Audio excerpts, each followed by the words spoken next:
Sometimes you just need to bridge the gap. So check this out. I'm at our corporate office in San Francisco this week doing some offsite meetings, and you'll see right behind me here the Oakland Bay Bridge. And so why is that significant? It's significant because you had to get from one side to the other, and the best way to do that was, of course, to build a bridge.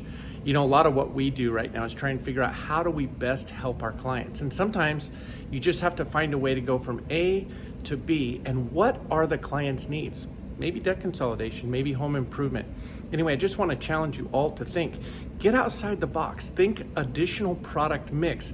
And by the way, always your fastest path to just log into the Figure lead portal, enter in an inquiry, and find out what, if any, options your borrower might have to help them bridge the gap. Have a great week, everybody.